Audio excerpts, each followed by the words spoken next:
Hi, welcome to Parenting Special Needs Live. I'm Shantae, and today we are meeting with the life coaches and the moms from the Mom Makeover from the Inside Out.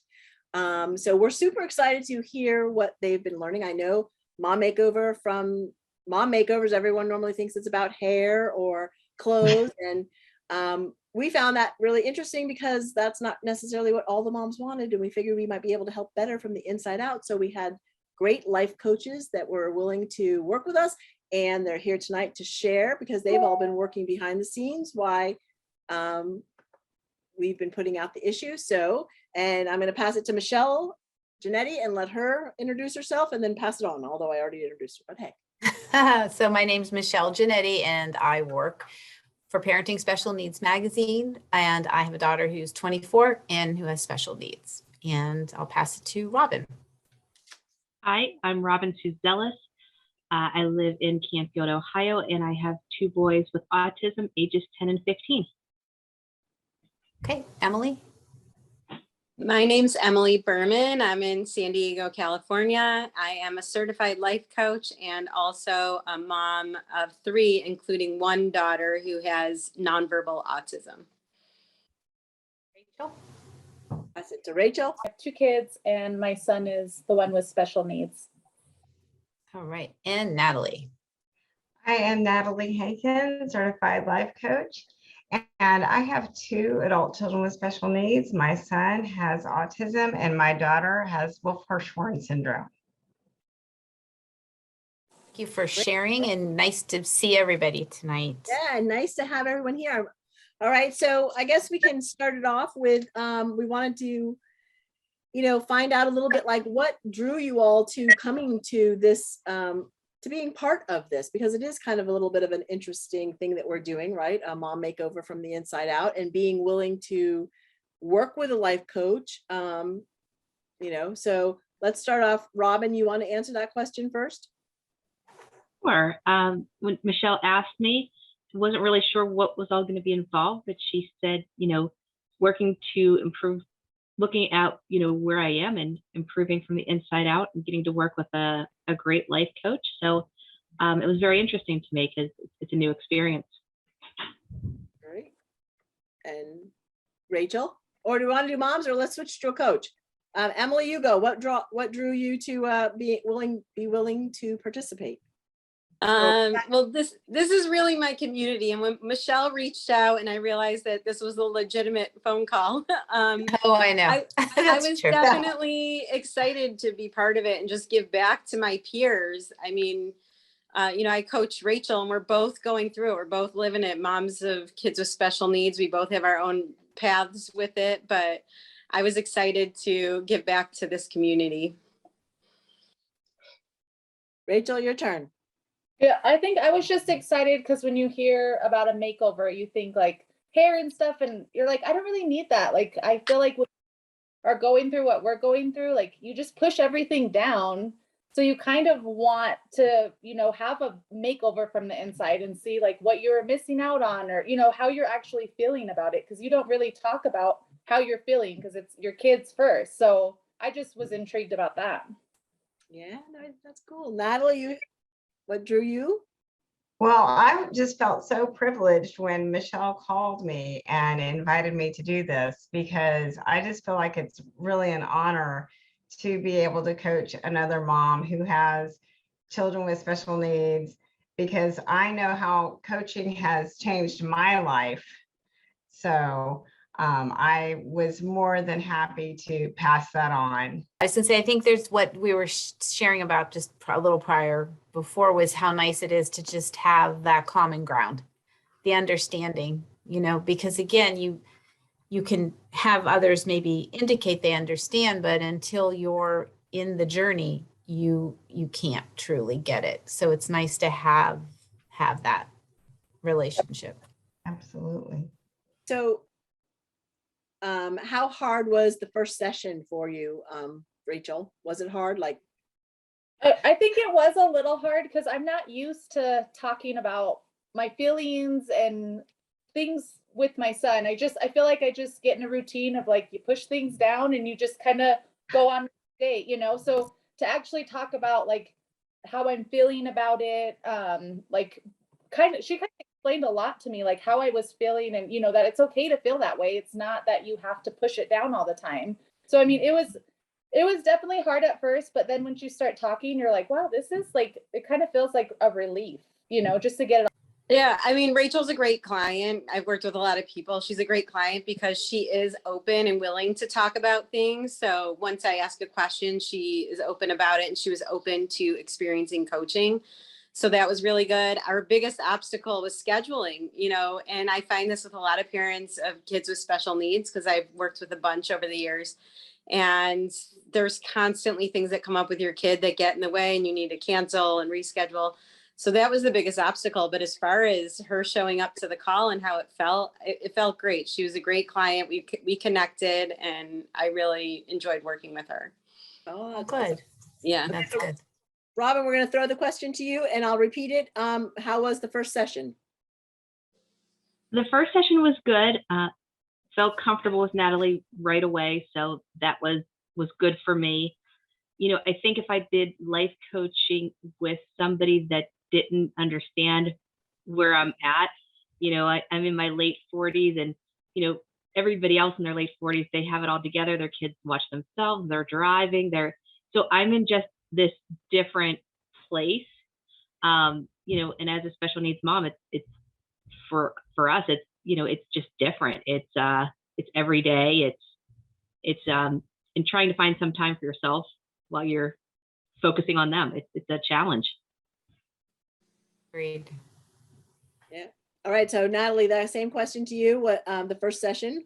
Yes. I always like to start out with the life zones, identifying like 5 of my clients' most important life zones. And so I always enjoy that, because then in the same session, we talk about what are the core values that will support them to take action in their most important life zones. So I really love that first session, getting to know their core values, which are their strengths, right? So that they can take action where they want to in their lives. And so I really love that first session. I find out so much about my clients and what's really important to them and what the strengths are that I'll be able to pull in to help them to take action in the areas that they want support in. Pretty interesting.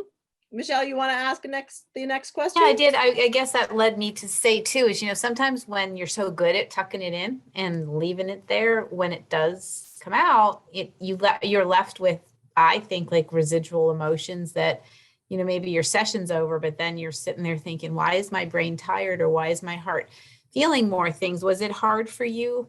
Was it harder than you thought after like that first session, Rachel?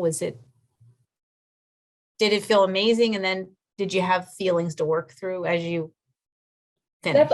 I mean, at first talking about it, you just start talking and you're like, oh, I'm like really opening up and I'm really talking about it. And then when you get off the call, it's hard to go back to just like, oh, I'm just like taking care of my son now and doing things. Cause now you're starting to think like back to like the first diagnosis, things that you push down so far to try to escape. Now you're bringing back up. So it definitely was kind of hard after to just, kind of feel like, why am I kind of feeling like a little sad, or, it was just weird up and down emotions. But it was great though, because I kind of felt relief, because talking about it made me kind of like make my shoulders go down. Like I don't have to hold it all in, like talking about it. Oh, that's good. Good. Yeah. Wow. And Robin, did you similarly feel with what Rachel said, or different for you?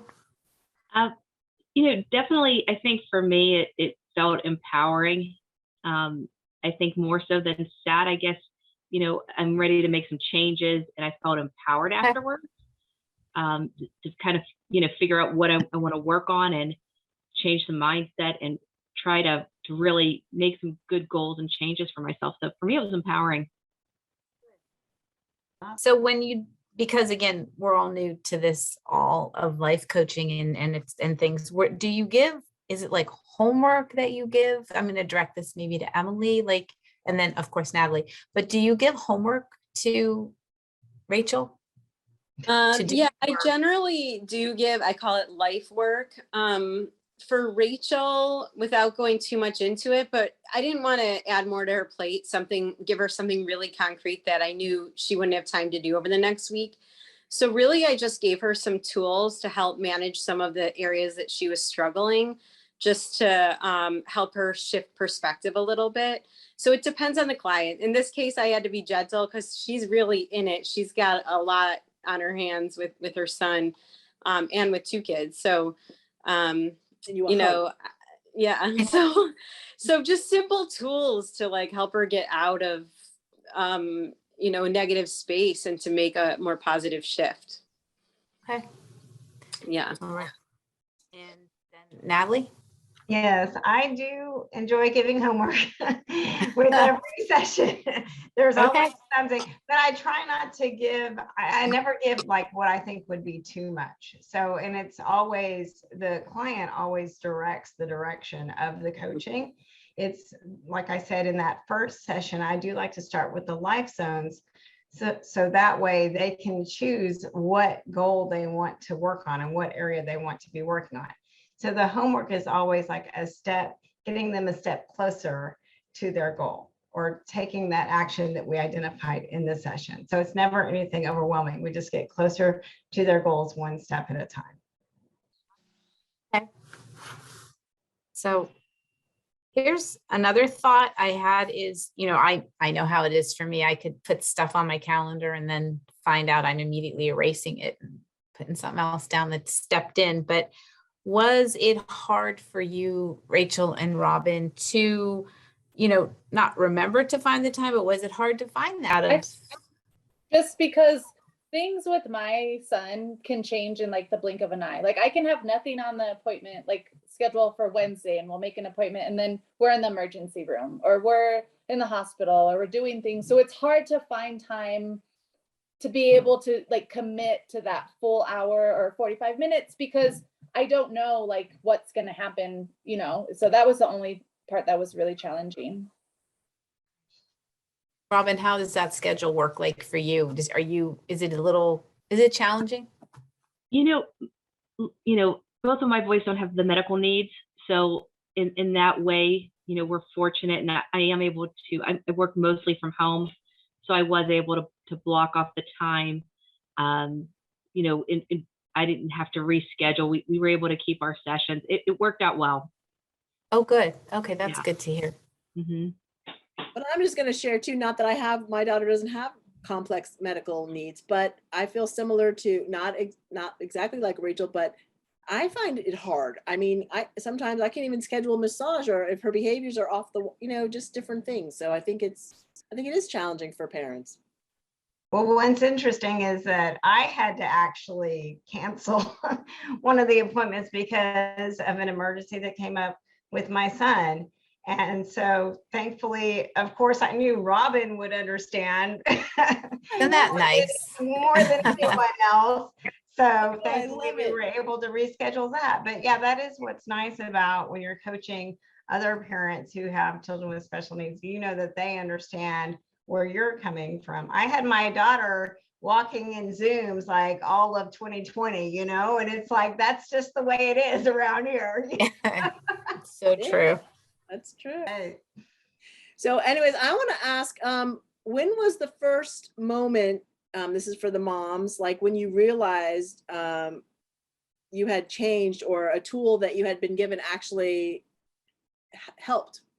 I think for me, one of my my goals is kind of mindset. So, you know, changing things so that it's more positive, you know, not saying I don't have time for things, saying things that I can control my schedule, you know, just kind of changing my mindset. And when I realized that I'm starting to do that naturally, it was a really good thing. And so you witnessed that you were doing it? Right away I started, and I was still catching myself in some of the sessions, but in my daily life, it was getting much better. And I was like, okay, you know, I need to give myself this time. I need to eat my lunch earlier. I need to do this, and I can do this because this is my schedule and my world. So, you know, just starting to get a little bit more in control of my life. Wow, I need to go. Oh my gosh. You do. Look, she's listening to me going, yeah, you lady, you do. Sign up after the show, please. Rachel, did you want to answer that as well?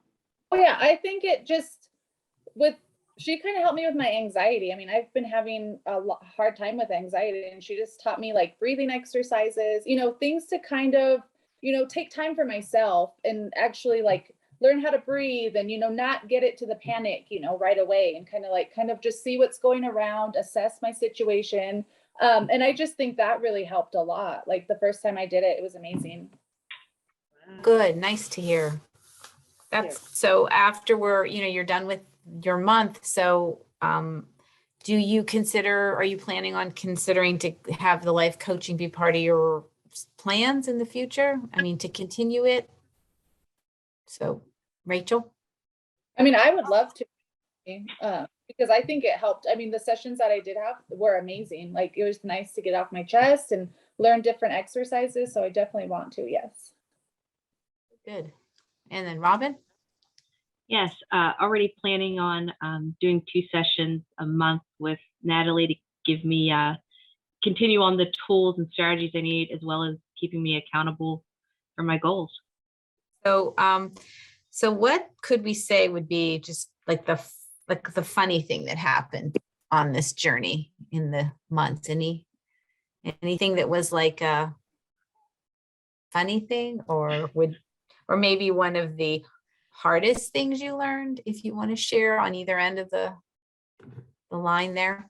I'll share something. I don't know if it was necessary. We didn't really have a funny thing in our sessions, but one thing that I talked about with Rachel is finding the humor even in the toughest of moments, and being playful with her fiance, even when it's it might be her son in the hospital and they're both there, just finding those moments to find humor or playfulness just to keep it light, and sort of shift the energy a bit. So that was just one thing that we talked about. I guess I would say, thinking about it, I know you have all these things that have happened in the month and talking and sharing, but what's like the best thing, the thing that you would hold on to from it, like the best thing you learned? Thing you learned from the journey. The best thing I learned, I think, I'm a giving person. I give to my kids. I give to, I'm the director of our local autism society. So I'm constantly giving of my energy and my time and my support. And I need to also support myself so that I can support others and keep doing the good work I do. But I can't do that if I'm overworking myself and not exercising, and all the goals I have to make myself a priority. That is hard work. Speaking. And Natalie's then giving you tools to do that? I need to sign up. Is Natalie giving you the tools to start doing that? Definitely. I'm also a mindset coach. I was certified last year in the mindset coaching. And so our thoughts create our feelings, which motivate our actions, which give us our results. So I really like what I'm hearing from Robin, that she has, decided, right, that she can prioritize herself. And so it's all in your mind, right? You can decide to do that, to prioritize yourself. So yeah, absolutely. Just make the decision. Of course, there's a lot more to it, right? It takes a while to change that mindset, because we as caregivers, we're just giving all the time. And that's why when I was first certified with the Coaching Institute, that changed my life, because my mindset started to change. I realized that if I don't give to myself, then I am going to burn out. I had dedicated over 20 years just to helping my 2 children reach their full potential. And, I was starting to wonder, because they had aged out of the school system. I was like, I had started to wonder, how am I going to have the energy to keep doing this for the next 20 years? And so I just learned that I have to meet my needs. So. Emily, anything we didn't ask that you wanted to share about? I think you did a great job asking questions. It really was a neat experience, and I hope I'll continue to work with Rachel. And I was just excited to be part of this. So thank you. Yeah, well, thank you. I know I Yes, want to thank sign up you. now. Thank Thinking you. Good. Yes, I do offer a free breakthrough session. I offer free session the first 30-minute. If you Oh, Well, yeah, nice. we forgot, we're gonna put your links underneath the video, but I can't thank you both enough for your willingness to, give your services to the moms, because this was kind of a unusual thing that we were doing. And Robin and Rachel, I can't thank you enough for being part of it, because it was new and it was putting yourselves out there, and we knew it wasn't going to be easy. Um, but we're very grateful that you guys did it. And I think that it's something that I think hopefully we're raising people's awareness, our parents' awareness too, that this is an option as well. Because I think, just like I'm sitting here listening to you guys, and I'm thinking, oh, I wish I had that, because sometimes you just do need to get that. Like, Rachel, I could, I could feel what you're feeling on some levels, because like I have been, it's down there and it just keeps getting pushed. I don't ever let it out. So I'm sure I'm not the only parent like that. So anyways, I want to thank you all very much. Michelle, did you have something you wanted to say? No, before I this agree. wraps up? I agree. And I'm very grateful for the time and effort from everybody. And it was very nice to meet everybody and see everybody tonight. So thank you. Yes. No, thank you all. Yeah. Thank you all for being with us and for sharing your time and your energy and your expertise. I greatly appreciate it. And I thank you for helping other families as well. So thank you. And we're gonna sign off now. I'm gonna thank the audience for being with us tonight. And in case no one has told you, you also are doing a good job, and it is hard work. So be good to you, and we'll talk to you soon.